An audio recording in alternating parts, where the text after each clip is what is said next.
I must say it's a very special moment for me. I graduated from this college in 2004 in mathematics honors, and it's almost after 20 years that I'm entering this college back. So it's an important moment.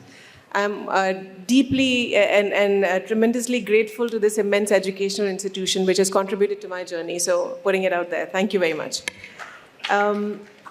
Friends, the topic of today, LiFE and the SDGs and its interlinkages, is indeed very pertinent to the most important global challenges that the world is facing.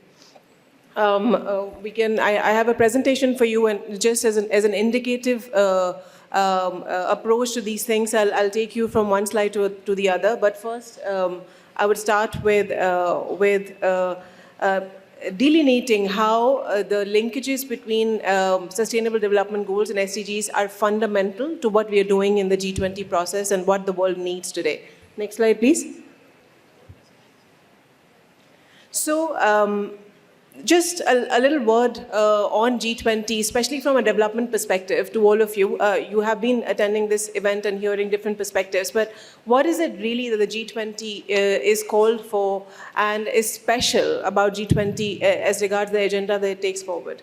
There are, as the previous speakers also spoke, institutions which look at security issues, the institutions which look at broader issues with participation of all countries. But here we have 20 most powerful, important, economically significant countries coming together and really trying to find consensus and giving that political energy and momentum to the most important economic development and financial issues of the world, where they can find common ground. So in this environment and in this time where the world is really facing challenges, the SDG agenda is going behind, India takes over the G20 presidency and is attempting to give a special direction to the work of the G20 process, which really has been going on for several years.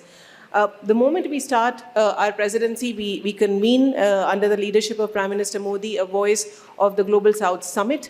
We hear from the Global South countries who might not be represented in the G20 process about what really are their challenges and what are the solutions that they seek that G20 should be mobilizing. So really, I think from this perspective of hearing from the ground, what did we learn and what is it that we are aiming to do?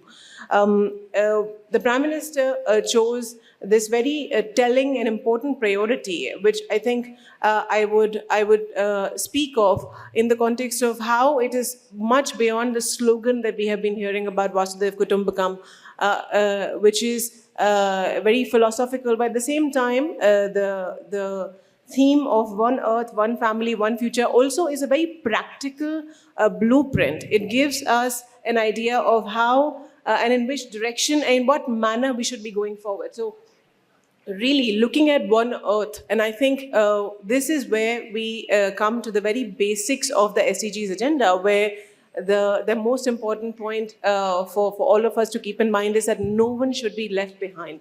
And here we talk about those whose voices may not be represented in the forums that we are part of, such as G20 or other important forums that we are taking part of. And I think the most important here is indeed the nature. And I think when we are looking at starting from a perspective that we are all on this earth together and we need to make the agenda, the plans and the approaches for all of that, I think that's a very powerful starting point. One family, and I think this is also very fundamental, especially in the way when we have to define the approach that we have to take and how we have to act on it. So I think, you young minds, and you must have read a lot in the international affairs in the last couple of years, the world has been divided in different degrees, and that we have been seeing. We understand the different parts of our global community coming from different directions, and are finding it hard to agree. The previous panels all spoke to it. But also, I think it's very fundamental that during the India's presidency, we have brought this very fundamental issue to the ground, that on the development agenda, on bringing the focus of what the most vulnerable need, we need to act together. We need to act as one family. And I think it is making that action tangible for the international organizations, for the international community, and for the G20 as it is where really the focus was put when we chose the very important part of our priority, that is one family. And that is how we will restore trust in multilateralism. One future, again, a very integrated plan that we need to have so starting as one earth, acting as one family, will create one future. So that's really, I think, was the vision that the Prime Minister had for what we need to do for our G20 presidency. Now, going to our theme today, next slide, please, which is the linkages between SDGs and LiFE. I think, in a while I'll explain how it's, and that linkage is fundamental to the theme that we have chosen. So as the Sustainable Development Goals Agenda was adopted in 2015. It was known for its universality, meaning that it has to be applicable, and these goals are there for everyone in the world, developing and developed countries together. In different degrees, but everyone has to go towards the Sustainable Development Goals. That was the fundamental difference of this vision, this agenda, in comparison to what the international agenda was before that.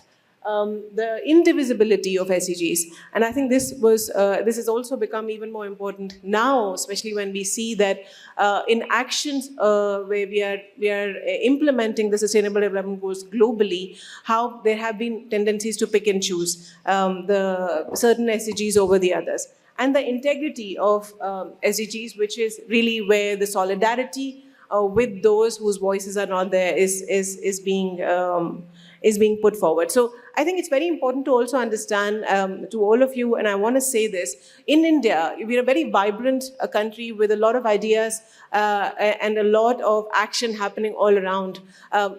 Different challenges that the world and our country has faced over the last couple of years, COVID-19 pandemic and the disruptions in global economy, on the other hand, we have the resilience, and we have developed the resilience through our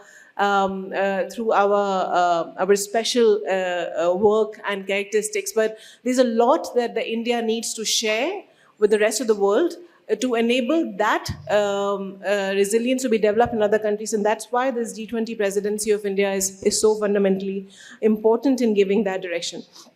And that is the reason, next slide please, when the Prime Minister in COP26 in Glasgow launched the initiative of LiFE, where coming and rooted from a very, very individual and yet Indian ethos of how an individual can contribute to the climate action and act in harmony with nature, something that we in India know very well. We know it, I guess, to the level of our bones, how we are all connected to the nature. But I think it was important that this had to be taken up politically and scaled at a different level to be put forward as a very practical idea which can create a momentum for a response for climate action.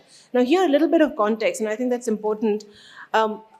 Some of you who are reading history or political science, you must know that never before in the world has any country developed without carbonizing. All the growth trajectories that we have seen in the world, the developed countries, those that we know, they've all polluted. And so what is being really asked of the developing countries, or what the developing countries are embarking on, is something that has never happened in the world ever. There is no development model which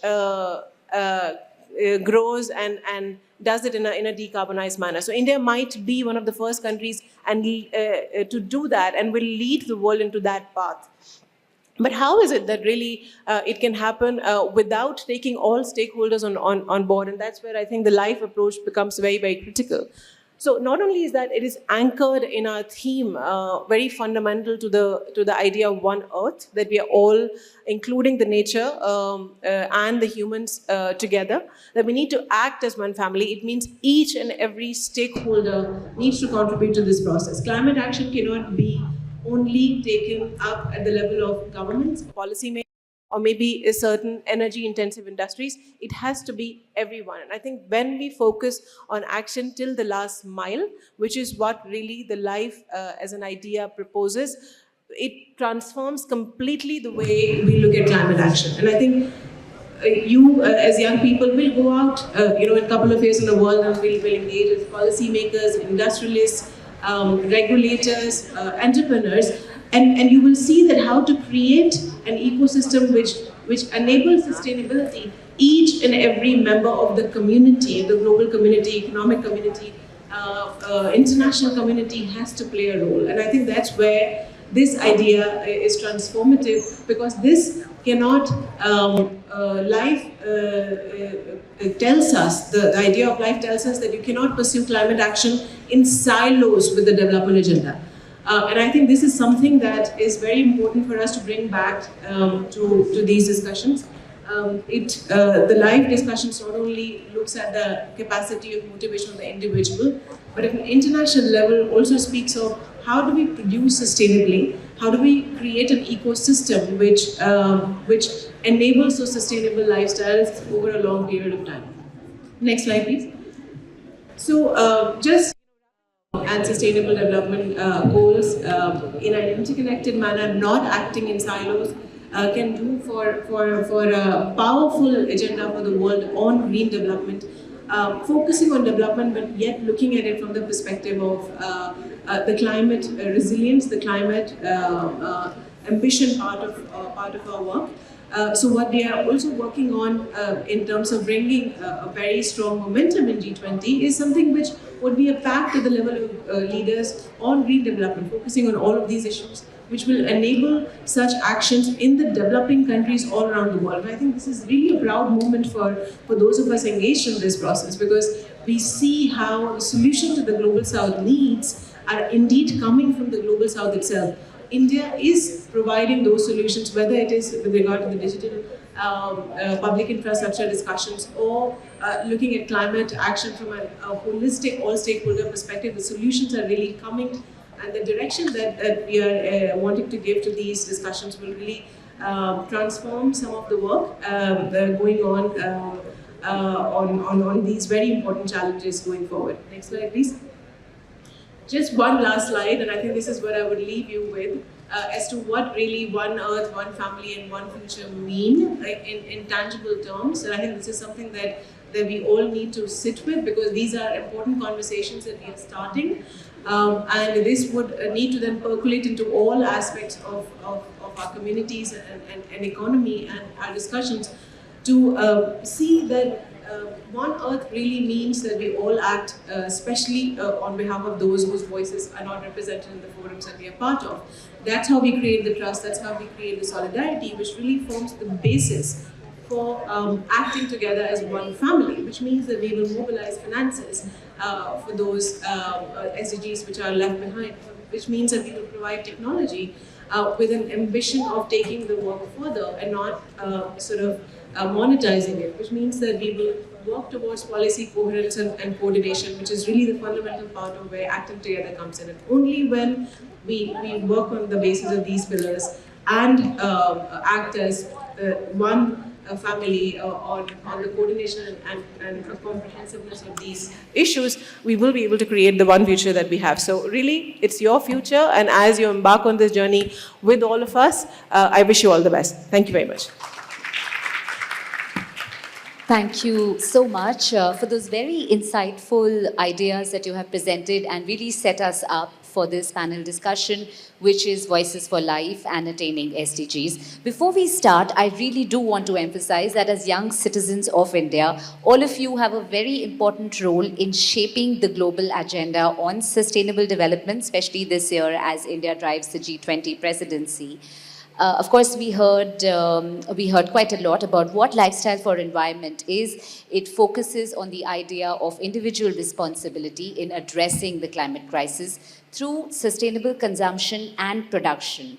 And what it does is it questions consumption patterns of the world and introduces the aspect of behavioral change and action at the level of individuals, communities, and institutions to tackle the climate crisis and, of course, to attain the Sustainable Development Agenda.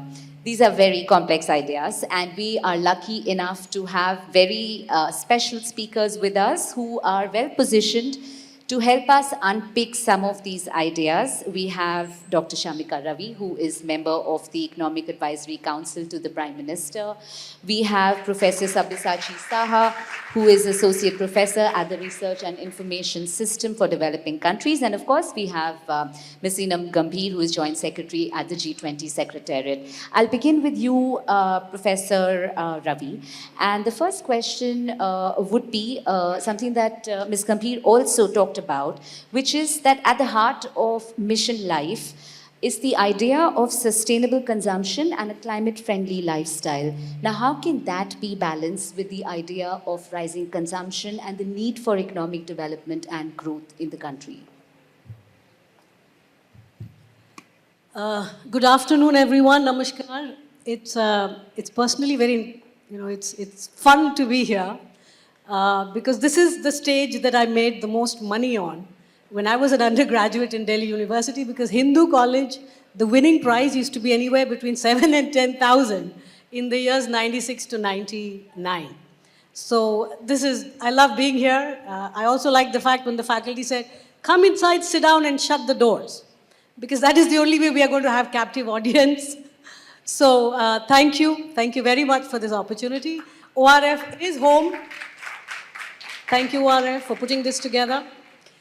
Indian presidency is very unique, and I'm seeing this getting reiterated by speaking to delegates from all other countries, because I've been to now 7, 8 different cities as a part of different meetings related to the G20.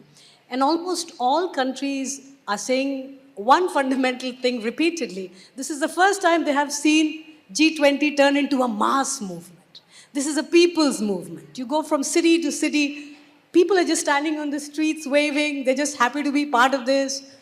In making something a Jan Andolan, you've heard the Prime Minister talk about it repeatedly, in making it a mass movement, in many ways, our goals, as much as they are to bring a consensus on certain issues globally, it is also inward looking. So for us, the G20 is also a very important forum and a window of opportunity to make our own citizens aware of certain things. It's a great impetus to the hospitality business, which has been down for the last 2.5 years, 3 years because of the pandemic. So all in all, I think we are, this is a very good, it's a party time for India. But from the economic perspective, I'll tell you why it becomes an even more important point. Because while we have lived through this kind of growth, Sunana, we have had 6.5%, 7% growth in the past. But this is the first time you are seeing a major economy enjoy this kind of economic growth in the midst of gloom, because you're seeing the global economy slowing down. There is a recession which is forecasted for almost all major economies, including the G7, etc. So this becomes a particularly important window for us. It tells you that fundamentally the economy is doing fine. Our basic core macros are all pretty stable. And this is a great way to showcase the many achievements that we have made. As perhaps the poorest country within the G20, at $2,200 per capita per annum, we are shooting above our weight. But the point being that many things will have to be attempted. Because what Eenam mentioned, and very appropriately so, that you cannot have the growth model that the previous OECD, the rich countries of the world, have had, because that is disastrous for the environment, it is disastrous for the climate.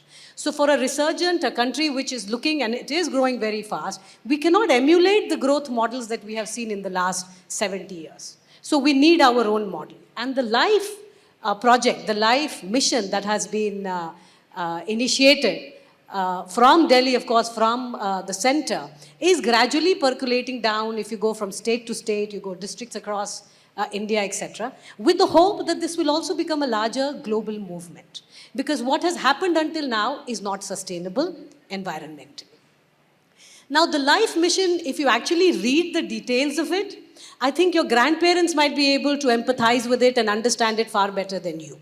Because many things are about recycling and reusing and just being much more climate and environment conscious, right? And that goes a long way. But LiFE also means things which immediately connect to your generation.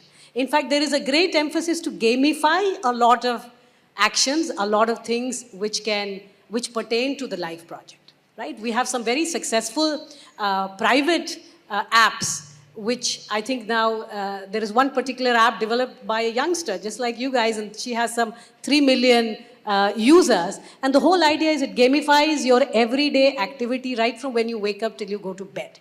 And it earns you points based on how responsible you are. I know that even within the government, the MyGov department has already tested the beta version. We're likely to see it getting launched very soon. But the idea is that, you really have to make this a day-to-day lifestyle issue. It has to become part of who you are. Right? So it is very important. Now, what is the basis for this?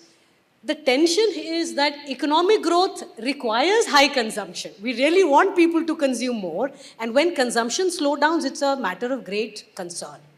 But at the same time, life is about slowing certain kinds of consumption. So there is a conscious effort to also look at something called overconsumption in certain areas, because you want to be responsible from the climate perspective. But this is where technology is a very big enabler. And gamification is just one example of that. We know from behavioral finance, from behavioral economics, that there are lots of small nudges on your day-to-day activities which have disproportionately large impact. So we are thinking of mainstreaming a lot of these small nudges, not just as a policy initiative, but also this becomes a part of institution, large educational institutions, again, stemming right from, primary all the way up to higher education, etc. We are attempting a just transition at a relatively low level of income. So this just transition towards green technology, the opportunity cost for a country of our level of income, we have just come out of poverty. For us, this is a much costlier exercise than it is for the developed countries. Now, in fact, at ORF, we are completing a survey of around 8,000 firms. We want to understand that beyond the policy, the Delhi level conversation, that we need to make a green transition and these are the things we want to do, what are individual firms doing? Individuals and households and citizens are one part of the story. Firms, industries are the second part of the story. We need individual firms to invest in carrying out this as well. And we know a lot of this is concentrated in around 5 or 6 states of the country. So we also have to think of how do we take this to the rest of the country. On the finance, perhaps I can come back in the next round. Thank you. And I'm also glad that you introduced the idea of technology playing an enabling role in achieving the missions of what life is also thought of as. And perhaps we can return to that later in the discussion if we have time. But I'm now going to turn to you, Professor Saha, and ask you first why you think mission life is an important idea for these times. And also, given the audience that we have here, what do you think is the role of youth and educational institutions in implementing the goals of life and also to promote sustainable development? I'm very honored to be part of this very, very distinguished panel. And thanks to ORF and Hindu College for this opportunity. We are discussing something that appears to be new, but may not be entirely new. So lifestyle for environment. So the literal meaning of it perhaps rings a bell to each one of us as to what we should be doing. And perhaps why India has chosen, first of all, the vision of the Prime Minister in terms of why life should be a mass movement, why it should be a message to the world, why at this juncture, and of course, using this opportunity of the G20 presidency to forward this for a global consensus.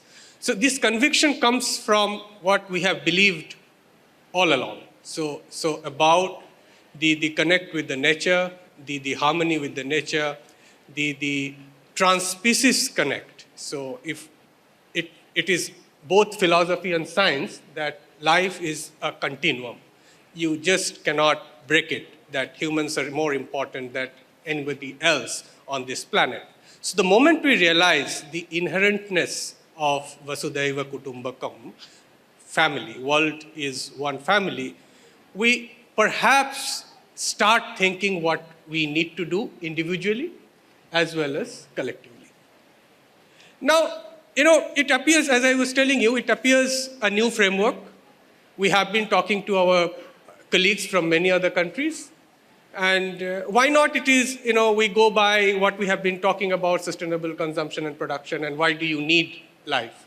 Why don't we promote whatever G20 has discussed so far in terms of circularity, circular carbon economy, financing for that, bit of nudging here and there, some production system changes, etc. But why LiFE?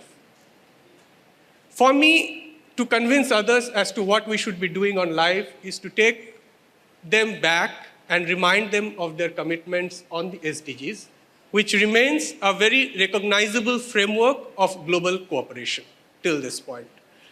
As Ms. Gambhir mentioned, there are certain good aspects about SDGs and the way it was conceptualized. Unlike the MDGs, it was not a donor-driven agenda and a framework. So the Rio Plus 20 process mandated an open working group, what we say an open working group mechanism, where there was stronger voices, as we are discussing voices here, stronger voices of the civil society and the private sector, and partnership was embedded. So partnership was embedded into the whole agenda at two levels, both at the level of global cooperation that we see in the form of SDG 17, and partnerships as means of implementation under each of these goals, partnerships on the ground. But what SDGs could not resolve, perhaps, of course, I am not getting into the current slide in the achievement of the SDGs, the reversal of the SDGs, the problems with finance. You just heard Ambassador Puri talking about it, where we stand on financing the SDGs, the gaps in technologies, etc. Perhaps what the SDGs could not resolve for a long time now, just, that you just cannot look at the targets or the indicators. You might say that the targets are a way to interpret that all the SDGs are interlinked. But it was not enough to reap the core benefits that were there within the SDGs. And the trade-offs became more and more apparent. The disconnect between global effort and localization also became more and more apparent. So what I feel that LiFE is perhaps a just-in-time framework for the SDGs to minimize these trade-offs. People who agreed to the SDGs 7 years back, this year they are going to assemble again in September for the 2023 SDG Summit and talk about why SDGs have not been able to go the way it should have been because the trade-offs were not discussed. So LiFE is an opportunity, the paradigm that India is forwarding, so ably led by Madam Gambhir in the DWG discussions. How do we minimize the trade-offs that are there? I think it is a great policy idea, not only, Madam Shamika Ravi has just mentioned about Jan Andolan. We are also talking about Jan Bhagidari. So at one level, this is immensely for individuals, for institutions to bring in the behavior changes that are required, but it is also a very, very pragmatic policy direction for the SDGs to be carried forward. And maybe as we approach 2030, it seems too close now, but it can still give a new life to SDGs. All right, thank you so much, Professor Saha. So you just emphasized the idea of partnerships in achieving this. I want to ask you, LiFE is envisioned, of course, as a global mass movement. How can we ensure that it is an idea that endures beyond India's G20 presidency and has longer-term impact? Thank you. Thank you for this question. I think it's a logical direction to take, especially starting from an individual action, an idea which has been projected as an individual action, then to look at its impact on the big agendas that we are grappling with, which is what does what is the impact on our vision on how to approach the climate agenda, how to approach SDGs. And I think that's when I would say even beyond a mass movement, really a paradigm shift in how we look at achieving those agendas is what we feel the LiFE has a potential to do. And I'll sort of add to what Shamika was mentioning, and also Professor Saha mentioned. So I think in a national context, in a local context, it's very easy to see or to envision it in community, in our houses, but then, when we take it to the industries or the ecosystems, it gets slightly more difficult. We take it, even more to a certain web of policies and regulations that may be needed, that need to interact with each other, that maybe the policymakers and regulators need to be engaged in. It becomes, more complex. And then, suddenly you take it to the international level, and there, you are looking at the discussions which are not new. We are talking about, discussions which have been imbued with this sense of that we need climate justice. We spoke about, those who polluted. There's a very strong sense in the developing countries, and always, whenever we have come to an international forum to discuss these issues, the idea that we have differentiated responsibilities, not because, not only because we have development imperatives and development agendas to take care of, but also because the developing countries did not contribute to those emissions, which are now creating havoc in their own sort of development agendas. Because in India we have seen that. But if you look at the experience of any of the small island developing country, Dominica, whose 95% of GDP was wiped out by a recent hurricane and storm and things like that, though they have not contributed to those challenges. So I think really it's this idea taken at the level of international discussions has to bring together the ideas of climate justice and the idea that really the consumption in some parts of the world will have to go up, because it is way sort of on the other end of the spectrum. I mean, in some places we are talking about overconsumption. We all know the statistics of countries in which per capita consumption of energy is much higher than India or other developing countries. But there are certain countries or communities whose consumption is so low that it has to go up. It is in line with the idea that of human dignity that we all have to. So I think then the discussions come in about, okay, are we creating international organizations and institutions and which are sort of cognizant of that reality and are responding to it? Because if we had a development model which was okay, in which it was okay to carbonize and pollute, the international organizations know that. They know the GDP model that has existed. The cost to environment and how that is counted and not counted is not mainstreamed. That is a discussion that is very recently coming up in the international discussions, with the Secretary General bringing it up in the Our Common Agenda report and others. So I think some of these discussions we feel are have a great sort of potential to change some of the ways we would look at it. How it will happen or what would it look like is a collective imagination exercise that we all need to do, because it's all about really creating a future which we are in the process of imagining and really working together. But I think it is very fundamental that those ideas come from a rootedness of the experience of developing countries, which is happening now, especially with India, and supported by the developing country Troika, Brazil and South Africa, pushing that idea forward. So yeah, I'll stop there. Thank you. I do want to open this discussion up to audience questions, and we're going to take 2 questions.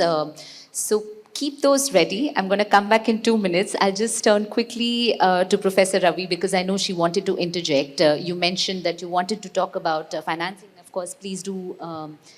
Well, in fact, India's G20 presidency has put all its weight behind, or a lot of weight behind, the idea of climate financing. Right. Do you think there has been headway in it, or what are the impediments? I think we are. You see, there is a big gap between the pledge and the actual cash. And the problem there aren't just, it doesn't begin with the fact that the commitments aren't binding. So that is number one, that when a commitment is made, how binding is it and how do you enforce it? But there is also a genuine second side to it, which is we haven't developed the green finance lexicon enough. So what exactly is green finance? And how do you incentivize it through specific policy instruments? Then you have to look at the financial instruments which can make deployment of this kind of money feasible.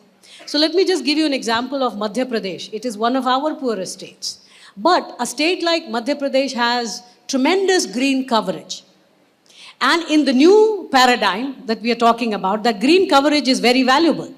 So we cannot now look at GDP the way we have traditionally looked at GDP. We actually want to give a value to that green coverage because it's of great value. So now it is about, well, first of all, the districts have measured accurately what is the biodiversity, what is the green cover, etc. But now we want to be able to index this exactly to specific instruments and put a value and perhaps make it tradable, right? So I think even at our level of GDP, we are building institutions, we are building the required building blocks, we are putting our energy into that. It's a very bottom-up approach.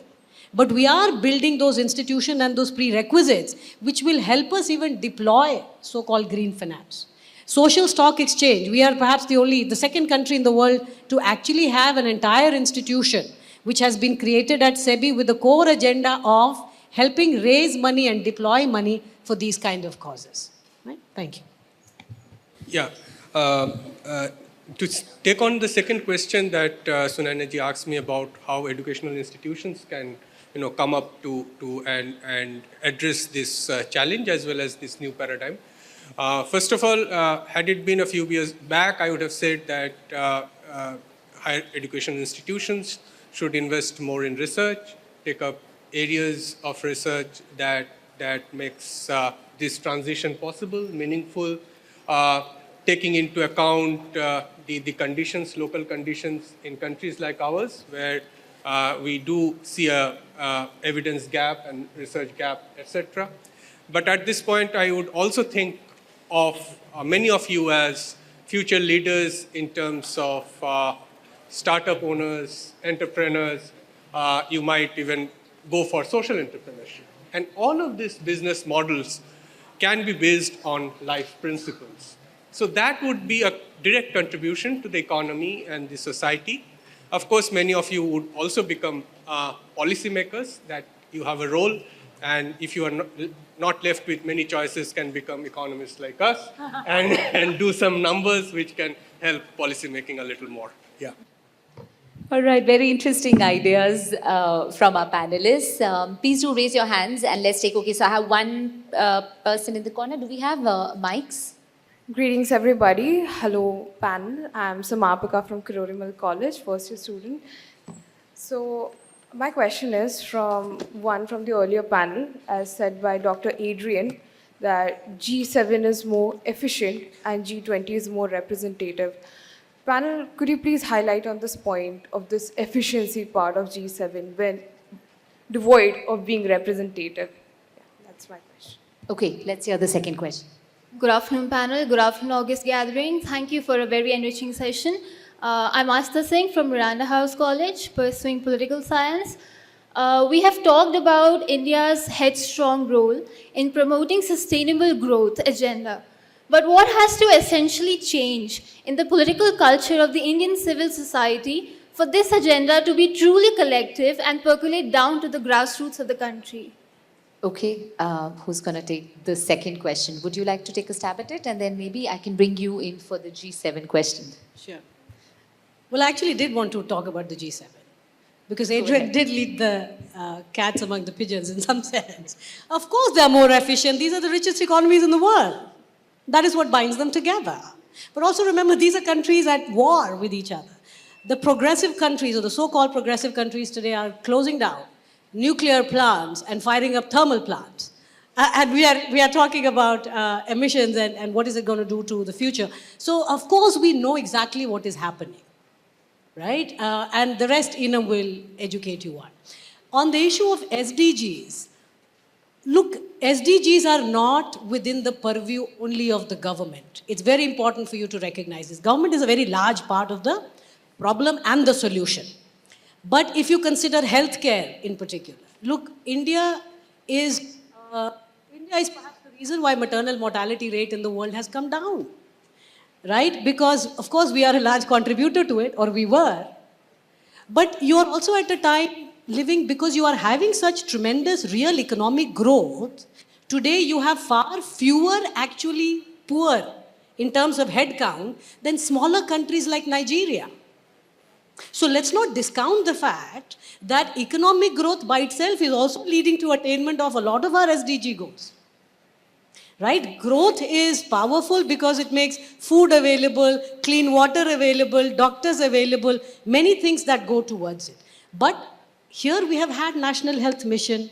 State after state, we are implementing significant amount of, resources and manpower within the government into highlighting. There's much more precision policy making now. The whole idea of aspirational districts, now we are going to aspirational blocks. It's because we are identifying that these are the SDGs that we are slacking on and we need to do these specific things. So you have to now move beyond national level conversation to not just state, but get down to districts to actually understand what is happening. And then you feel a lot more optimistic about the development. Thank you. Just take on the comments that Yeah, thank you. No, just very quickly. I think, the question was very, very perceptive, but I would say that, we need to sort of go a little bit further in this query or inquiry, about efficiency versus non-efficiency. And, again, I think, and if we were to sort of target our inquiry about effectiveness, right? Like, what actually creates action, effective action on the ground, then I think our, inquiry would really change, because really in a group where people, and again, some of the G7 countries may disagree and say, we disagree on a lot of things, which is true, but the amount of disagreement that the G7 has on issues like sustainable development goals, like how to fight climate, is much lesser than, what we see when we actually come into the G20. And frankly, the reality of the world is more representative. So unless we take all the voices on, a board when we are really looking at what action needs to be taken, we are not going to be effective on the ground. So it doesn't, frankly, matter, beyond a certain point, and an efficiency which does not, lead to effective action on the ground, because it has not effectively or adequately addressed those perspectives, of the rooted reality of the developing countries. I think, it would really not, in my view, create an effective action. And I think this is also, something. I'll give an example of what Mr. Saha was saying. We have been, for example, in the recent discussions I've been speaking of, and Mr. Saha mentioned about the trade-offs, right, that became clear about as we were moving on in the SDG discussions. Now, when you bring it to an experience of a developed country, they'd be like, there are no trade-offs between climate and development. Well, because that, for them, it's in the past. For us, it's now. We are dealing with climate and development together. And again, more than India, a lot of other developing countries. So whenever there is a call for a certain, polluting plant to come down, there is a whole new stress on the system that is put in that I think needs, much more depth in the institutions and resilience of the country, to be born out to really deal with those transitions. So I think the reality of what the developing countries are facing on the ground is required in any decision making for it to be effective. I would just leave it at that. Thanks. Thank you. Any last word from you? Just to reiterate the point that we were mentioning about how to draw up a paradigm of a life economy or a life society, we need to set certain standards. And these standards can be worked backwards when we talk about conservation. It can be nature conservation, it can be any kind of conservation. We have to set standards on sufficiency, and something that is often misunderstood is localization. Localization needs to be promoted, but not at the cost of any partnership with any other country or trade flows or investment.